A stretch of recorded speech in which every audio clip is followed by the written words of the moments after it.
자, 여러분 지금 전체 다 비상입니다. 정신들 똑바로 차리세요. 한국 때문에 지금 전 세계 난리 난 거 다들 아시죠? 우리가 제대로 안 하면 나라 전체가 위험해진다는 점 명심하세요. 전 세계 공항에서는 요즘 한국인을 경계하는 일이 늘고 있다고 합니다. 정확히는 한국인들이 아닌 위장 한국인들을 경계하고 있다는데요. 위장 한국인이란 한국인인 척 위조된 한국 여권을 들고 입국하려는 사람들을 뜻합니다. 여권 위조라는 범죄까지 저지르면서 왜 한국인인 척을 하려는 걸까요? 그 이유는 바로 한국 국적과 한국 여권이 가진 강력한 파워에 있습니다. 오늘 이야기의 주인공도 이러한 위장 한국인을 접하게 되면서 한국의 힘을 제대로 느꼈다고 하는데요. 어떤 이야기일지 한번 들어보시죠. 미국 여성의 사연입니다. 감동 퍼짐 애청자 여러분. 영상 시작 전 좋아요와 불우이웃을 위해 끝까지 시청 부탁드립니다. 안녕하세요. 저는 미국의 수도 워싱턴에 살고 있는 20대 여자 에임이라고 합니다. 저는 미국에서 남편과 둘이 살다가 지금은 영국으로 이민을 준비하고 있어요. 2달 뒤에 떠날 예정입니다. 이민 사유는 남편이 영국에서 직장을 얻었기 때문인데요. 남편에게 미안한 점도 있어요. 남편은 원래 이곳이 아닌 다른 회사로의 이직을 생각하고 있었거든요. 전 세계 최고의 회사 중 하나인 영국 회사를 포기하고 어디를 생각했냐고 할 수도 있을 거예요. 그렇지만 남편이 원래 생각하던 회사는 바로 한국의 한 IT 회사였습니다. IT를 선도하는 최고의 국가는 바로 한국이라는 것을 아는 사람들은 다 알 거예요. 그것뿐만이 아니라 사실 제 남편은 한국에서 태어난 한국 국적의 토종 한국 사람입니다. 미국에는 유학을 왔다가 저와 만나 결혼하고 살고 있었어요. 지금까지 제 나라인 미국에서 살기도 했고 본인도 고향에 가고 싶었을 텐데 어려운 결정을 해줬습니다. 스카우트 조건이 너무 좋았기 때문에 우리 가족과 미래의 아이를 위해서도 도움이 될 거라고요. 한국에는 언제든지 돌아갈 수 있다고 했습니다. 저는 남편이 한국인인 게 정말 자랑스러워요. 저는 아직 국적이 미국이지만 언젠가 한국으로의 귀화도 진지하게 생각하고 있습니다. 제 인생에서 일어난 일 중 가장 큰 행운은 아마 남편을 통해 한국과 인연을 맺었다는 사실이에요. 한국은 그만큼 대단하고 글로벌 사회에서 살아가기 위해서는 무조건 연결고리를 만들어 두는 게 좋은 나라거든요. 이런 말을 하면 한국을 잘 모르는 사람들은 이해하기가 어려울 겁니다. 제가 한국인을 만난다고 처음 알리기 시작했을 때 주변 사람들의 반응이 딱 그랬거든요. 심지어 한국이라는 나라를 전혀 모르는 사람들도 있었죠. 그러다 보니 한국인 남편을 무시하는 사람들도 있었습니다. 제 친구들 중에도 그런 사람이 한 명 있었어요. 다른 친구들은 그래도 제가 선택한 사람이니까 좋아해줬어요. 연애 때부터 결혼한 후까지 남편을 존중하고 친절하게 대했습니다. 그러나 그 친구 한 명은 유독 제 남편을 달가워하지 않았어요. 헤어지라고 수시로 말했죠. 그러면서 항상 같은 이야기를 끼워 넣었습니다. 바로 자기 남편 자랑이었죠. 친구는 중국에서 온 대학원 유학생과 결혼했거든요. 저보다 몇 달 먼저 결혼했는데 연애 때부터 한국인을 만난다고 하니까 대놓고 비웃었던 친구였습니다. 저는 처음에 친구에게 너도 아시아에서 온 중국인과 결혼하지 않느냐며 반박했어요. 너의 남편에게도 인종차별을 하느냐고요. 그런데 그 친구는 자기 남편은 다르다고 하더라고요. 중국은 인구 13억이 넘는 대국이고 아시아 대륙에서 가장 강력한 나라라고 했습니다. 심지어 중국이 있기 때문에 후진국인 아시아의 나라들이 그나마 잘 돌아가고 있는 거라는 발언까지 했습니다. 그렇게 한국을 무시하는 발언들을 서슴없이 하는 친구가 저도 못마땅했어요. 그렇지만 고등학교 친구들 5명 중 하나였고 쉽게 끊어내기는 어려웠습니다. 그래서 그냥 남편 이야기는 최대한 피하면서 다른 친구들과만 어울리고 거리를 두었죠. 그러다 그 친구와 저를 이어서 3번째 친구가 결혼하게 되었습니다. 그런데 그 친구는 영국인과 결혼하게 되었어요. 결혼식도 영국에서 올리게 되었고 저와 친구들은 모두 다 같이 영국으로 가게 되었습니다. 결혼한 저와 그 친구는 남편들의 비행기 표도 같이 보냈더라고요. 그래서 같은 날 다 함께 비행기를 타고 영국으로 떠나게 되었죠. 비행기에서 내릴 때가 되자 저와 친구들은 서둘러 가방을 열고 각종 서류들을 챙기기 시작했어요. 영국에 체류하기 위한 비자 관련 서류들이었습니다. 영국은 전 세계에서 입국이 가장 까다로운 나라 중 하나예요. 그래서 비행기 표를 받자마자 다들 비자 서류를 준비하고 2차 심사까지 본 친구도 있었습니다. 단순 여행 목적으로 오는 거라 큰 문제가 생길 거라고 생각하지는 않았지만 그래도 긴장이 되더라고요. 영국 입국 때 애 먹었다는 이야기를 많이 들었거든요. 그러다 옆자리에 앉은 남편을 보는데 저는 속으로 깜짝 놀랐습니다. 남편은 태평하게 자다가 깨서는 그냥 짐들만 주섬주섬 챙기고 있었거든요. 저나 친구들처럼 미리 서류들을 꺼내거나 예상 질문지를 다시 보면서 연습하지도 않았죠. 그래서 속으로 의아했습니다. 입국할 때 챙겨야 할 서류는 없는 건지, 저렇게 아무것도 챙기지 않고 그냥 들어가도 되는 건지 걱정이 되었거든요. 그래도 저는 남편이 허술한 사람도 아니고 알아서 잘 준비했겠지 하고 생각했습니다. 뒤에 앉아있던 친구의 중국인 남편이 오히려 먼저 이야기를 꺼내더라고요. 입국에 필요한 서류들은 다 준비했냐고요. 남편은 고개를 살짝 갸웃거리더니 입국 준비는 다 했다고 대답했습니다. 그 말을 들은 친구와 중국인 남편은 피식 웃었어요. 그러면서 영국 입국의 준비를 완벽하게 하는 사람이 어디 있냐고 하더라고요. 하다못해 유명한 대국인 중국 국적이라도 있으면 모를까? 첫사람인 제 남편이 과연 입국을 잘할 수 있을지 걱정된다고 했습니다. 그러면서 자기는 무조건 입국을 금방 통과할 거라고 자신만만해 하더라고요. 걱정이라고는 하지만 걱정을 빙자한 비웃음이라는 걸 저는 느낄 수 있었습니다. 그 말을 들은 제 친구들도 그런 소리 하지 말라고 말렸습니다. 다들 어린애도 아니고 성인인데 어련히 알아서 준비했겠느냐고요. 저는 기분이 나빴지만 남편이 웃으면서 아무렇지 않게 대해서 그냥 대꾸하지 않고 비행기에서 내렸어요. 그리고 입국장으로 갔습니다. 역시나 다들 입국 심사대에서 각종 서류들을 꺼내느라 시간을 엄청 썼어요. 심사관들은 아무리 많은 양의 서류들이라도 놓치지 않았습니다. 종이 한 장 한 장 꼼꼼하게 살펴보면서 질문을 했죠. 단순 여행이고 친구 결혼식 방문 목적이었는데 심사가 정말 까다로웠어요. 저희 차례가 올 때까지 가장 빠른 시간에 통과한 친구가 20분이었습니다. 입국 심사대 대기실에서도 기분 나쁜 소리를 또 들었는데요. 친구가 제 남편은 분명 온갖 질문에 시달릴 거고 혹시 취조실 같은 데 불려가서 따로 심사를 받을 수도 있다고 한 거예요. 오래 걸릴 게 뻔하니 뒤쪽에 서라고 했습니다. 그 말도 기분이 나빴지만 다행히 남편은 듣지 못했고 심사대에서 싸우기 싫어서 그냥 제가 남편을 데리고 뒤쪽으로 가서 대기하게 되었어요. 제가 먼저 심사를 받았습니다. 저도 가져간 서류들을 다 하나하나 검사받은 후 20분 만에 겨우 통과했어요. 통과하고 나서도 20분이면 빨리 나왔다며 친구들과 안도했죠. 그리고 초조하게 남편의 차례를 지켜보았습니다. 인종차별적인 말에 화가 나긴 했지만 저도 걱정이 안 되는 건 아니었거든요. 남편과 남편 가족들을 통해 한국 사람들이 다들 좋은 사람이라는 건 알고 있었습니다. 하지만 나라의 국력과 좋은 사람들은 별개의 문제잖아요. 한국이 힘이 없어서 영국 입국 심사에서 무시당하면 어쩌지 하는 걱정이 생겼습니다. 하지만 그런 걱정을 다 하기도 전에 저와 친구들 앞에 경악스러운 장면이 펼쳐졌어요. 심사대에 선 지 10분도 지나지 않았는데 남편이 유유히 밖으로 걸어 나오는 거예요. 심지어 그렇게 차갑고 냉정하던 심사관의 얼굴이 180도 달라져 있었어요. 나가는 남편의 뒷모습까지 보면서 환하게 웃고 있더라고요. 심사관이 남편에게 손을 흔들며 인사까지 했습니다. 남편도 마주 손을 흔들며 인사했어요. 심사관이 남자였던 게 다행이었죠. 만약 여자였다면 질투가 날 정도였을 테니까요. 옆줄에 서 있던 중국인 남편과 친구의 얼굴도 저희와 마찬가지로 놀란 표정이었어요. 놀란 마음도 마음이지만 그 와중에 속으로 조금 고소했습니다. 그렇게 무시하고 입국이 안 될 수도 있다고 비웃었는데 10분도 안 돼서 통과해버렸으니까요. 친구들은 너무 놀라서 제 남편에게 질문 공세를 퍼부었습니다. 도대체 어떻게 그렇게 빨리 통과했냐고요. 저도 비행기 안에서의 일이 생각나서 남편에게 물었습니다. 당신이 준비한 입국 서류들이 어떤 게 있었냐고요. 그러자 남편은 자기는 준비한 서류 같은 건 하나도 없다고 했습니다. 그냥 여권 하나만 꺼냈다고 하면서 한국 여권을 들어 보이더라고요. 비행기 안에서 제가 서류 관련 질문을 했을 때도 여권을 얘기한 거라고 생각했었다네요. 저는 놀라서 여권 하나만으로 바로 입국한 거냐고 물었어요.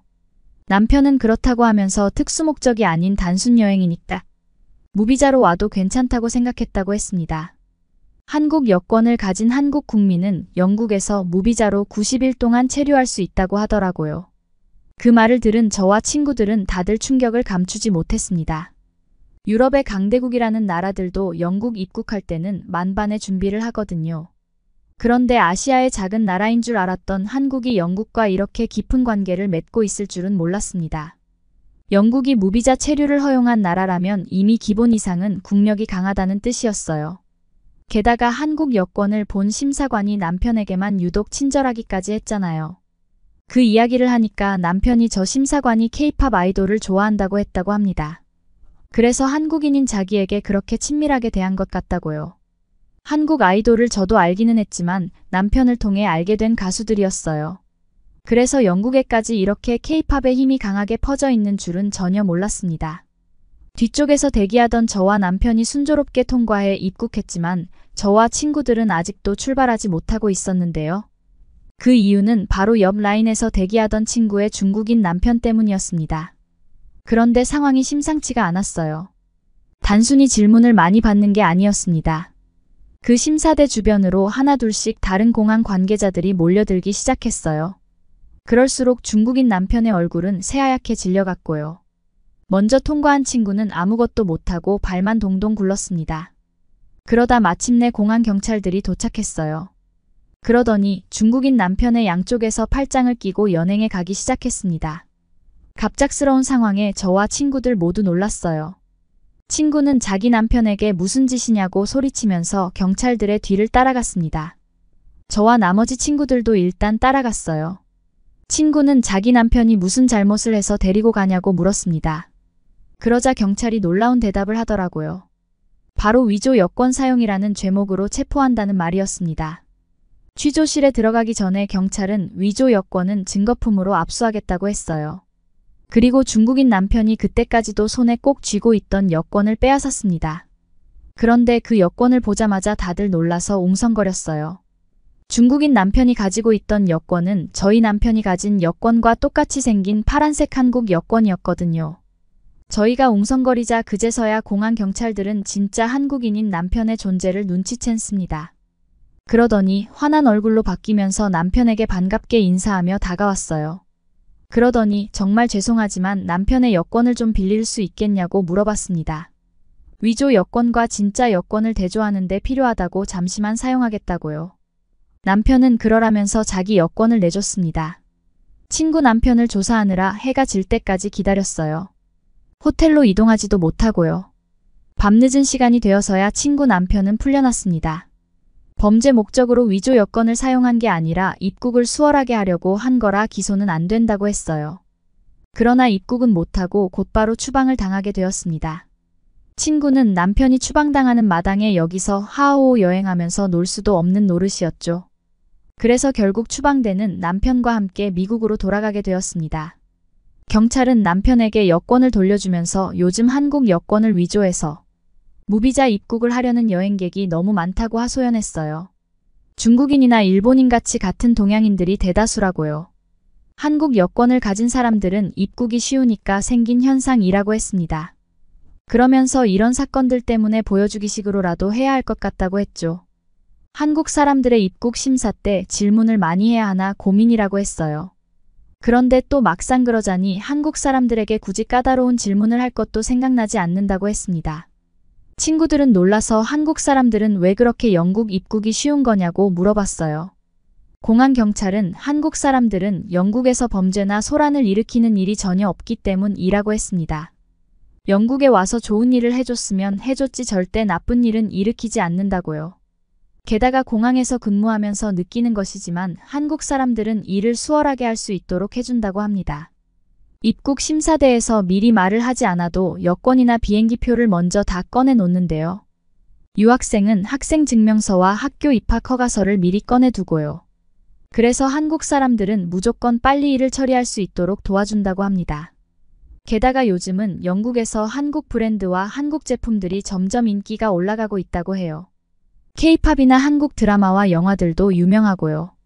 취업 시장에서도 한국인들이나 한국에서 교육받은 사람들을 찾고 있다고 합니다. 한국 인맥을 만들어 놓는 것 자체가 중요한 트렌드가 되고 있다고 했어요. 그래서 이미 영국에 거주하는 동양인들도 한국 여권이나 한국인 신분증을 많이 위조한다고 합니다. 그래서 코리아타운에서 여권이나 신분증 도난 신고도 많이 늘고 있다고 해요. 상상하지도 못했던 한국의 위대함의 친구들은 제 남편을 부러운 눈으로 바라보았습니다. 사실 저도 들으면서 남편이 정말 부러웠어요. 저도 어릴 때부터 영국 여행을 꿈꿔왔었거든요. 남편은 한국인이고 한국 여권이 있으니까 영국 여행도 걱정 없이 할 수 있을 것 같아서 부러웠습니다. 이런 이야기를 하니까 친구들은 우리 중에 가장 성공한 사람이 저라고 하더라고요. 한국인과의 결혼을 성공시킨 사람이라고요. 영국 여행 내내 제 남편의 한국 여권 덕을 톡톡히 보았습니다. 모든 관광지에 갈 때마다 남편이 한국인이라는 이유로 친절하게 대해주고 서비스도 아낌없이 줬거든요. 심지어 남편의 한국 여권을 보고 자기네 식당에 와달라며 초대하는 경우도 있었어요. 요리사로서 한식은 세계 최고의 음식이라고 생각하기 때문이래요. 한국인이 인정해준다면 맛집으로 이름 알리기가 편하다고요. 그래서 그날 저녁은 식비를 반값으로 절약하고도 푸짐하게 먹었습니다. 그리고 이곳에서 남편이 영국으로 이직하게 된 이유도 생겼는데요. 바로 친구 결혼식장에서 만난 인연 때문이었어요. 남편이 자신의 직업인 컴퓨터 기술을 이용해서 친구 결혼식의 그래픽 효과를 꾸며주었거든요. 그런데 결혼식장에 신랑 지인으로 대기업 관계자가 와 있었던 거죠. 남편의 작품을 보고 담당자를 직접 찾아서 남편을 만나 스카우트 제안을 했습니다. 덕분에 저와 남편은 지금 영국으로 이민까지 준비하게 되었죠. 그 후 미국으로 돌아와서 중국인 남편과 결혼한 친구에게 진심 어린 사과를 받았습니다. 알고 봤더니 친구도 남편과 연애할 때부터 중국에 대한 거짓된 찬양을 수시로 들어왔더라고요. 친구는 한국이나 중국이나 아시아 나라들에 대해서 잘 몰랐거든요. 그러니 자기가 사랑하는 남편의 말들이니 곧 이곳대로 다 믿은 거죠. 친구는 자기도 남편에게 지금까지 속았다고 했습니다. 정말 중국이 영국과 같은 수준의 최고의 강대국인 줄 알았다고요. 그러나 중국 여권으로는 영국 입국은 꿈도 못 꾼다는 건 그 사건 이후에 알았다고 합니다. 친구는 중국인 남편과 이혼할 거라고 했어요. 아기를 가지고 한 건 아니지만 어쨌든 작아도 범죄는 범죄라고요. 여권 위조까지 하는 건 용납 못한다고 했습니다. 이번 계기로 자기도 미국에 와서 한국 여권에 대해 자세히 조사해봤다고 해요. 그리고 한국 여권 파워가 세계에서 가장 뛰어나다는 걸 알고 정말 놀랐다고 합니다. 이제 한국을 무시하지 않고 편견도 가지지 않겠다고 했어요. 친구와의 관계가 회복돼서 다행이라고 생각했습니다. 앞으로 한국이 더욱더 알려져서 이런 생각을 하는 사람들이 없어지면 좋겠어요. 더불어 한국 여권을 탐내는 사람들의 범죄도 줄어들기를 바랍니다. 여러분은 이번 사연을 통해 어떤 것을 느끼셨나요? 한국 여권의 힘은 전 세계적으로 유명합니다. 그러다 보니 위조범들의 주요 타깃이 되는 악영향도 생기는데요. 이 때문에 애틋은 한국인들마저도 피해를 보는 일은 없어야겠네요. 구독과 좋아요 부탁드리며 사연자분께 전해드릴 댓글도 남겨주시면 전달해드리겠습니다. 그러면 더욱 감동적인 다음 사연으로 넘어가겠습니다. 수많은 사람이 오가는 여기는 스위스 취리히 국제공항. 저기 단체 여행팀들 사이에 한국 남자가 뭔가를 들고 한 여자를 향해 멀리서 뛰어옵니다. 그리고 여인에게 그것을 건네주는데요. 여인은 뜻밖의 상황에 미소와 눈물이 동시에 나오면서 감동합니다. 그 이후 여인은 상사병에 걸린 여자가 되었다고 하는데요. 스위스 여행사에서 일하고 있는 베이스터 씨의 이야기를 들어보시죠. 안녕하세요. 저는 스위스에 살고 있는 베이스터이라고 합니다. 스위스는 유럽에서 가장 아름다운 나라로 손꼽히는데요. 제 고향 인터라켄은 특히 더 아름다운 자연으로 유명합니다. 세계적으로 유명한 관광지인 융프라우는 사계절기가 막힌 절경을 선사하고요. 아참 융프라우 꼭대기에서 먹는 신라면이 최고 별미라 관광객들에게 엄청난 인기가 있습니다. 이젤발트엔 아름다운 호수가 흐른답니다. 네, 맞아요. 사랑의 불시착 촬영장으로 너무나 유명해진 그곳이요. 에메랄드빛 호수가 눈이 시린 브리엔츠도 빼놓을 수 없죠. 저는 이곳에서 태어나고 자랐어요. 저희 부모님은 스위스에서 여행사를 운영하세요. 코로나가 생기기 전까지 전 세계 사람들이 유럽에 오면 꼭 들르는 곳이 스위스여서 부모님의 여행 사업은 잘 운영되었고 저는 부유한 환경에서 자랐습니다. 덕분에 최고 명문 사립학교도 다녔고요. 그곳에서 저는 날고 긴다는 재주 많은 친구들과 부족한 것 없이 넉넉한 환경에서 친구들과 함께 공부하고 아직까지도 잘 만나고 있답니다. 우리는 누가 돈을 더 많이 버냐도 중요했는데 여자들이다 보니 남편이 어떤 사람이냐도 정말 중요했어요. 친구들은 대개 전문직 남자들 만나거나 사업하는 남자를 만났어요.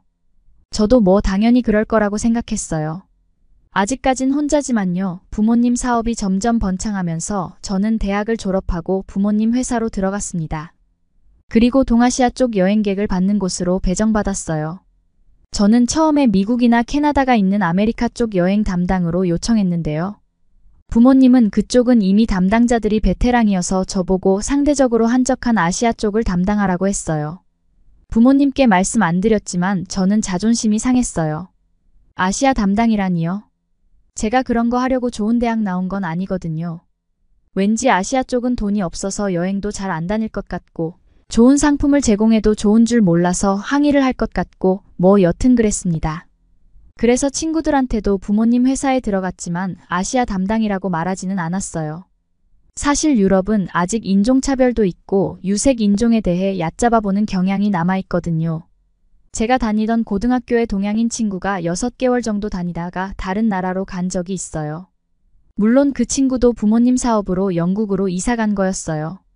일본의 대단한 부호의 아들이라고 들었는데 여튼 그 당시 친구들은 학교에 있는 유일한 동양인과 대화 한 번 안 했어요.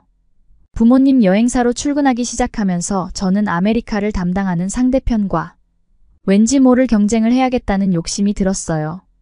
회사에 돈 많이 벌어다 주는 것이 직원들의 역할 아니겠어요. 저는 우리 여행사를 가장 많이 찾는 나라가 어딘지 확인해 보았어요. 역시 인구가 많다는 중국이더라고요. 우리 팀 주 고객은 중국으로 보고 저는 그들을 위한 마케팅을 펼치기로 했습니다. 중국 다음엔 일본 그 다음엔 한국 순서더라고요. 한국 의외였어요. 제가 알기론 일본보다 한참 못 살고 인구수도 적은 나라인데 이렇게 여행을 한다고 엄청 저렴한 패키지 여행을 하나 보다 하고 생각하고 말았죠. 스위스는 10월부터 추워지기 때문에. 저는 9월에서 11월까지 스위스 여행 상품을 기획했어요. 중국은 부호들이 많다고 하니까 그들이 좋아할 만한 코스를 팀 멤버들과 의논했지요. 약간은 고급지면서 음식도 많이 먹을 수 있고 보석을 파는 쇼핑몰 방문 코스도 넣자고요. 그렇게 야심차게 최고급 여행 상품을 만들어 단 40명만 결제 가능하도록 했어요. 여행자 한 사람당 약 1,000만 원짜리 상품이었거든요. 그러고는 3월부터 5월까지 영어 중국어로 SNS 홍보를 시작하고 중국 여행사에도 상품 홍보를 했어요. 해외여행을 오려면 적어도 3개월 전에 예약을 해야 하니까요. 며칠 동안 밤을 새며 만든 기획 상품이 잘 되기를 기도했어요. 부모님도 저의 마케팅을 눈여겨보시는 것 같아 더 신경 쓰였어요. 한 달이 지나고 2달이 지나는 동안 다행히 여행 상품 문의는 꾸준히 들어왔어요. 하지만 가격이 부담되어 그러는지 실제로 결제까지는 잘 안 되더라고요. 그러던 어느 날 20명이 한꺼번에 여행 상품을 결제하는 게 아니겠어요. 우리 팀은 환호를 질렀습니다. 누구지 누가 20명을 단체로 이 비싼 여행을 신청했을까? 우리는 설레는 마음으로 이메일로 온 여행 신청서를 받는데요. 역시 아니나 다를까 중국에서 20명을 단체 여행으로 신청했더라고요. 제 예상이 맞아서 기분이 좋은데다 역시 돈은 부자들이 쓸 줄 안다며 중국인을 높이 평가했죠. 워낙 고가의 여행이다. 보니 20명만 결제해도 회사에서는 이익이 많이 남는 상품이었어요. 저는 추가 결제가 없을 거라 생각하고 20명의 중국인들을 더 만족시킬 방법을 찾아보았어요. 우리는 호텔의 좋은 위치를 선정해놓고 현지 식당들도 날짜에 맞게 최종 예약을 했어요. 그런데 이틀 뒤쯤 이 비싼 상품을 또 누가 20명을 결제하는 것 아니겠어요? 저는 처음에 중국 여행객들이 중복으로 결제한 줄 알았습니다. 다시 자세히 보니 어라 한국인 20명이더라고요. 아니 그들은 이런 비싼 여행을 할 형편이 되나요? 잘못 결제한 거 아닌가 생각했어요. 하지만 빠르게 바로 전화가 오는 거였어요.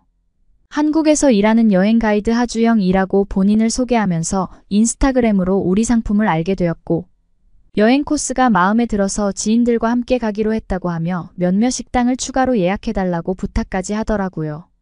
우리 팀은 급흥분되었습니다.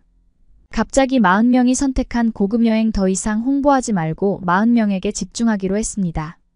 그리고 저는 중국팀을 직접 담당하겠다고 했고 매니저 인채는 한국팀을 담당하라고 했습니다. 드디어 결전의 날이 왔습니다. 리무진을 대기하고 공항에서 사람들이 나오는 출구 쪽에 현수막을 들고 손님을 기다렸습니다. 한국 여행이다. 보니 중국 한국에서부터 각각 인솔자를 한 명씩 두어 같이 오게 했죠.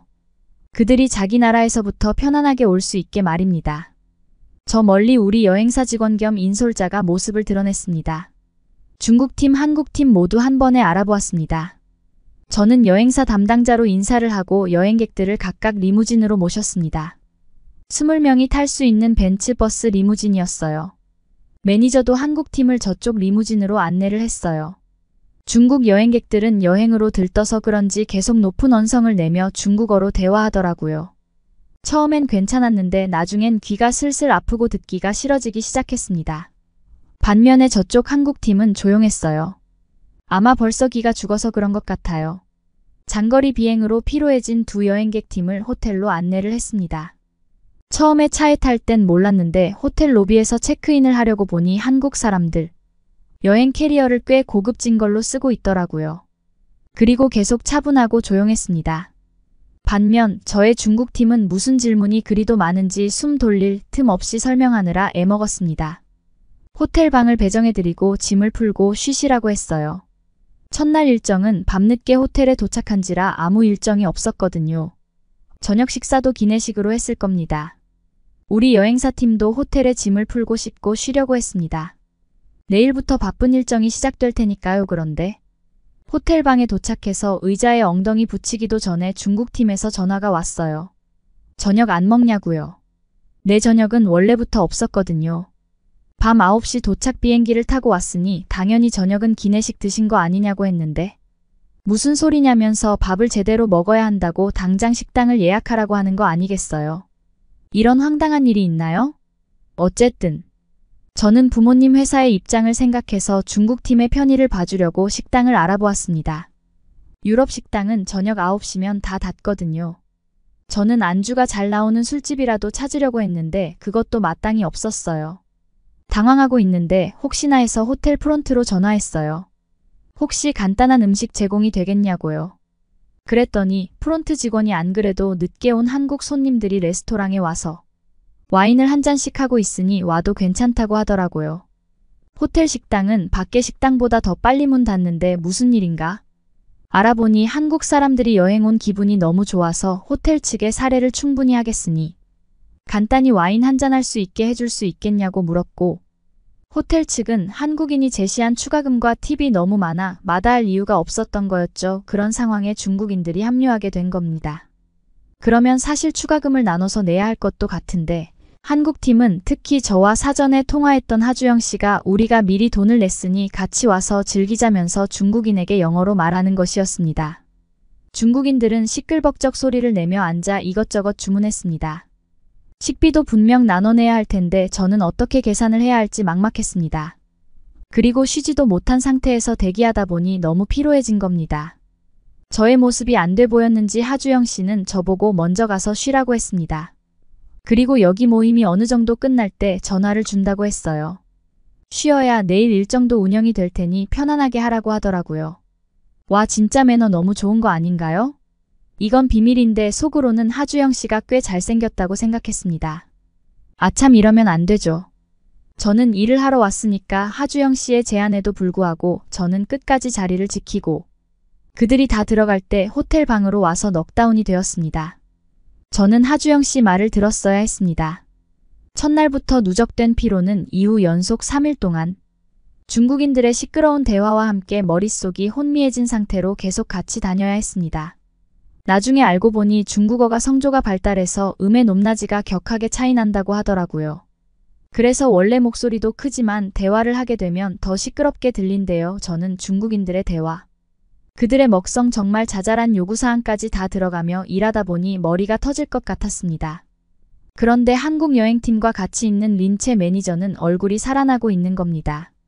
마치 본인이 여행하는 것처럼 말입니다. 와, 억울해. 저는 도저히 못 견디고 린체 매니저님께 SOS를 쳤습니다. 남은 기간 동안 둘이 바꿔서 하자고요. 린체 매니저님은 극구 거부했어요. 아마 그녀도 저의 다크서클을 보고 중국 여행팀을 안 받고 싶었을 거예요. 그렇지만 저는 죽을 것 같다며 도와달라고 했어요. 어쩔 수 없이 린체 매니저는 저와 교대로 중국팀을 맡기로 했습니다. 4일차 오전부터 저는 한국팀 여행 매니저로 리무진에 올랐습니다. 그날은 루체른으로 여행하러 가는 날이었죠. 사안은 고요했습니다. 몇백 년 만의 평화였는지 모릅니다. 그때 누가 넬라 환타지라는 영혼을 울리는 듯한 가곡을 틀어주었습니다. 하주영 씨였습니다. 주영 씨는 좋은 곳에 좋은 사람들과 함께 있으니 좋은 음악이 빠질 수 있냐며 갖고 온 블루투스 스피커를 켜서 울려 퍼지게 했습니다. 아니 이 고급짐은 뭐죠? 그들의 품위는 뭔가요? 그들은 차 안에서 저에게 스위스 이야기를 해달라고 했어요. 눈을 반짝이며 옛날 이야기를 듣는 아이들 마냥 신나했어요. 이틀 전만 해도 차 안에서 고량주 마시는 중국인들 말리느라 멘탈이 탈탈 털린 저였는데 이 영화처럼 말도 안 되는 상황에 저는 당황했습니다. 주영 씨는 저보고 긴장한 것 같다며 아무 말 안 해도 괜찮다고 했어요. 다들 짐작하셨겠지만 저는 이 여행이 끝날 때까지 우아한 여자로 마무리할 수 있었어요. 저쪽 중국팀의 매니저는 사흘 만에 100년은 늙은 것 같더라고요. 그렇게 우리는 최고의 야심작 고급 여행을 마무리했습니다. 한국팀과 한국팀의 여행의 만족도를 물어보았고 후기를 잘 작성해 달라고 했습니다. 그들을 리무진에서 내려드리고 우리는 회사로 오려고 할 때 하주영 씨가 갑자기 저를 부르더라고요. 아마 중국팀이 절 불렀으면 여권이 없어졌다느니 하는 불길한 소식일 확률이 높은데 한국팀에서 불렀으니 별 걱정 없더라고요. 그는 주섬주섬 종이 가방에서 선물을 2개 꺼냈습니다. 저와 중국인 매니저에게 주는 선물이라고요. 우리 덕분에 지인들과 아름다운 추억을 쌓아서 고맙다고 했습니다. 한국에 여행을 오게 된다면 하주영 씨가 운영하는 여행사를 이용해 달라고 하며 명함도 주었어요. 매니저와 저는 너무 감동했습니다. 그는 악수를 청하고는 갔습니다. 저는 그 이후부터 한국 소식을 관심 있게 듣고 있습니다.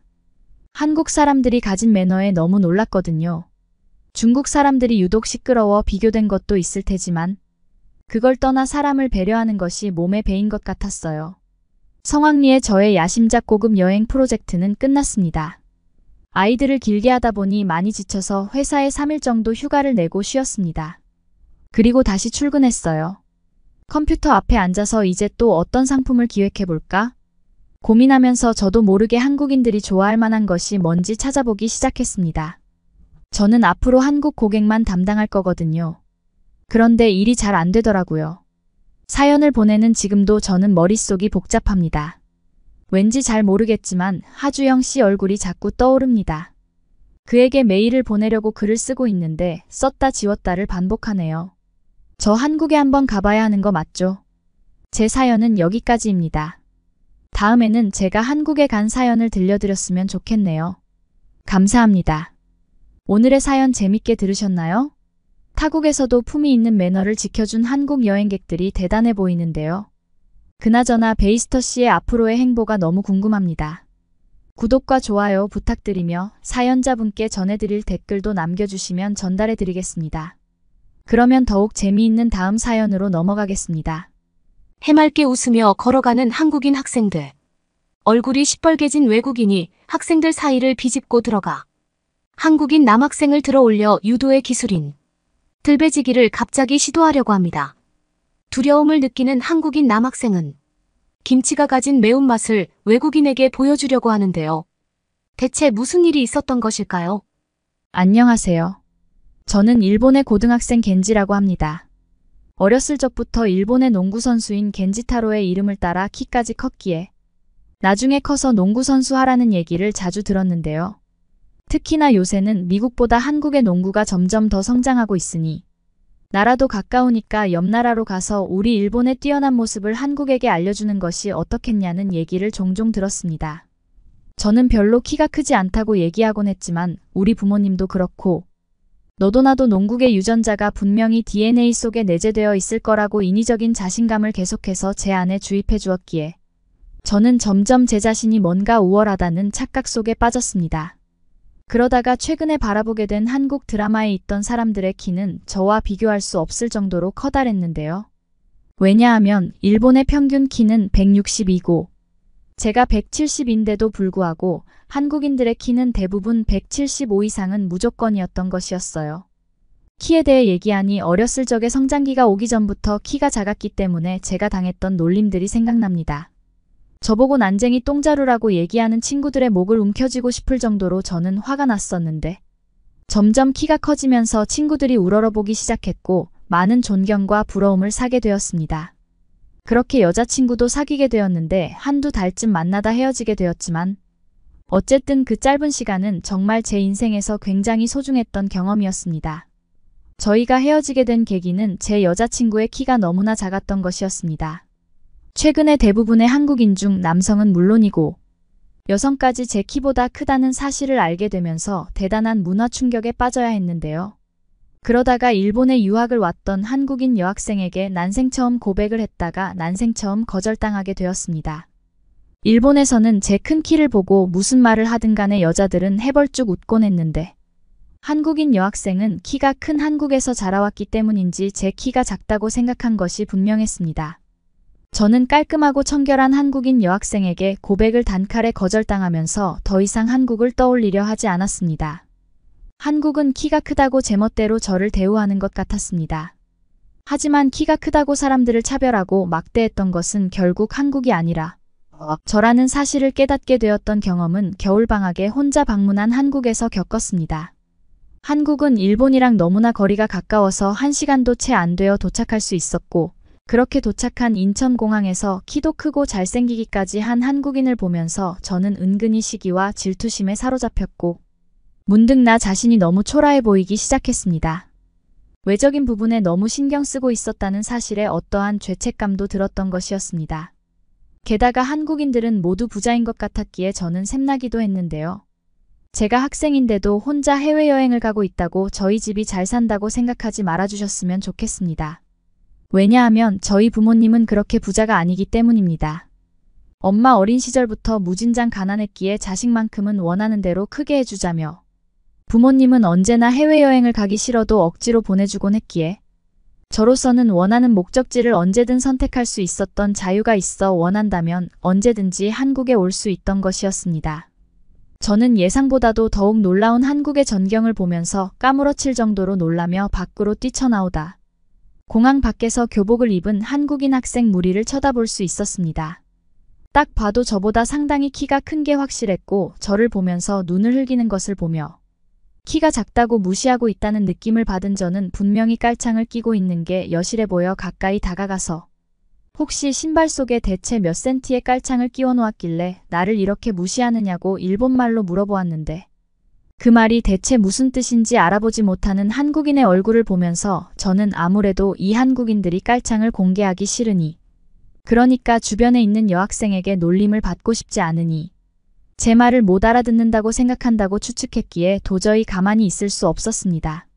그들이 저를 못 본 채 하고 지나가려는 찰나 제 옆으로 보이는 한국 여학생이 난데없이 한국말이 아닌 일본말로 키도 작은 주제에 대체 무슨 소리를 하고 있느냐고 말했습니다. 그리고 이어지는 알 수 없는 한국말에 저는 보기 드문 수치심을 느끼며 얼굴을 가리고 도망가려고 했지만 문득 떠오르는 생각이 있었으니 일본에서는 절대로 작지 않은 키인데도 불구하고 난생 처음 난쟁이 취급을 당하고 어린 시절에 받던 놀림을 받기 시작한다는 생각이었어요. 저는 몹시 화가 났고 저를 지나치려는 한국인 남학생의 허리를 붙잡고 도대체 신발 아래에 몇 센티의 깔창을 숨겨놓았냐고 했습니다. 한국인 남학생은 저마다 저에게 몰려와 제발 좀 꺼지라고 하는 바람에 저는 마음에 깊은 상처를 입게 되었답니다.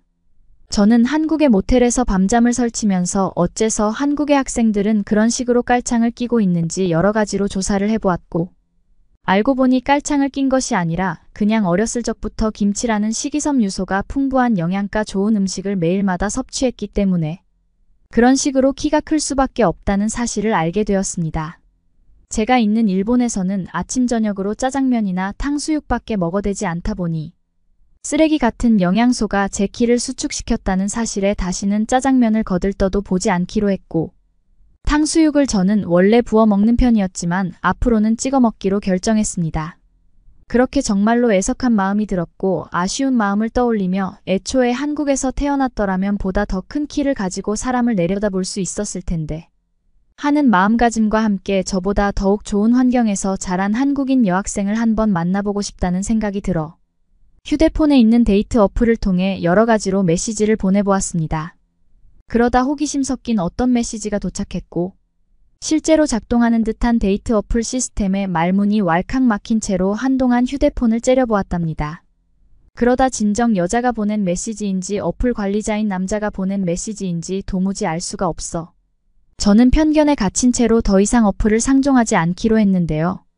그러나 계속해서 도착하는 메시지 때문에 이것은 어플의 관리자가 남자인데도 불구하고 여자인 척 돈을 뜯어내기 위해 이야기를 걸어오는 게 아니라는 생각이 들었고, 결국에 가까운 커피숍에서 저희는 만나기로 약속을 잡았는데요. 얼마 뒤에 저는 커피숍에 도착했고, 먼저 앉아있는 사이에 저 멀리서부터 처음 보는 그녀가 도착했습니다. 한국인 여학생은 여느 한국인과 비슷하게 키가 굉장히 컸고, 매우 부드러운 태도와 배려심 깊은 목소리로 한국에는 무엇 하러 왔냐고 물어보았는데, 사실 그녀는 학교에서 과제를 내주어 외국인을 인터뷰해야 하는 의무가 있었는데, 오늘 마침 저와 같은 관광객을 인터뷰하는 순간을 가질 수 있어 너무나도 좋다고 예쁘게 얘기하더군요. 그러면서 혹시 시간을 내어줄 수 있냐고 물었기에 딱히 거절할 이유가 없어 오랫동안 이야기를 나눌 수 있다고 했습니다. 그러다 저는 한국인 여학생이 저의 작은 키에 대해 신경 쓰지 않고 있다는 사실을 알게 되었는데요.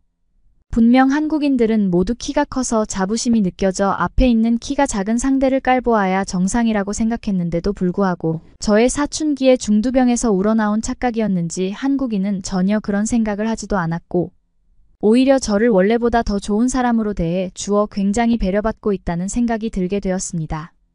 세계의 중심이 일본이라고 생각하고 있던 일본인인 저로서는 절대로 이해할 수 없는 일이었고, 대부분의 아시아인이 키에 대한 뿌리 깊은 고정관념이 있다고 생각하고 있었던지라 눈앞에 펼쳐진 망상 같은 순간에 도무지 믿을 수가 없었습니다.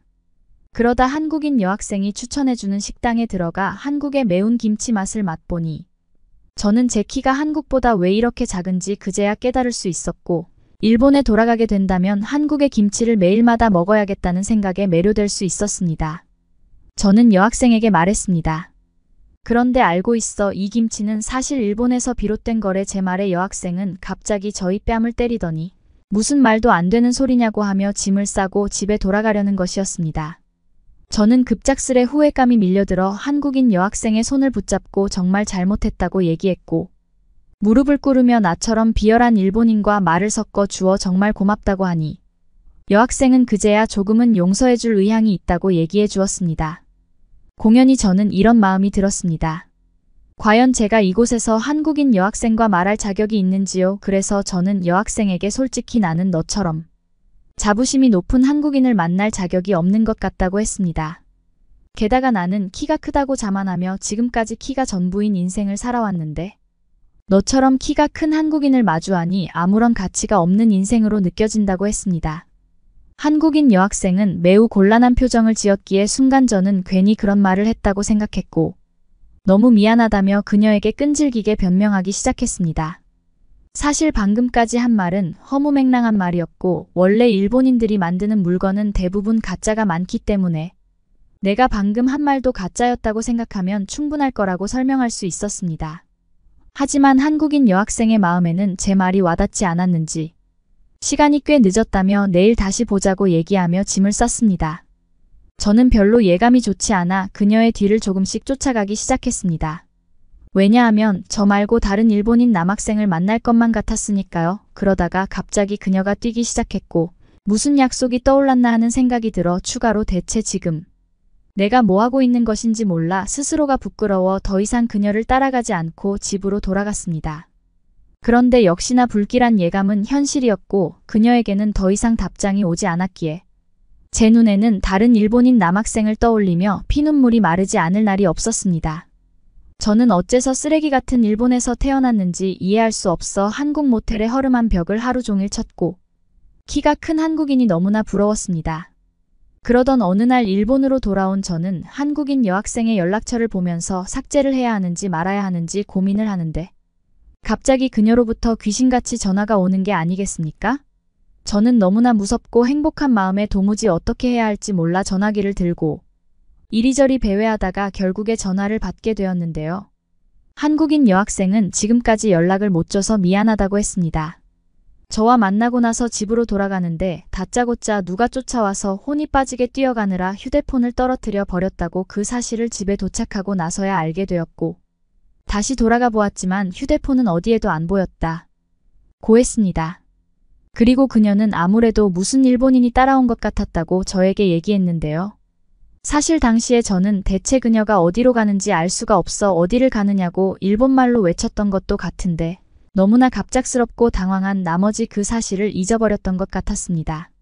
그녀의 말을 듣고 아무래도 그 일본인이 저인 것 같았지만 저는 이렇게 말했습니다.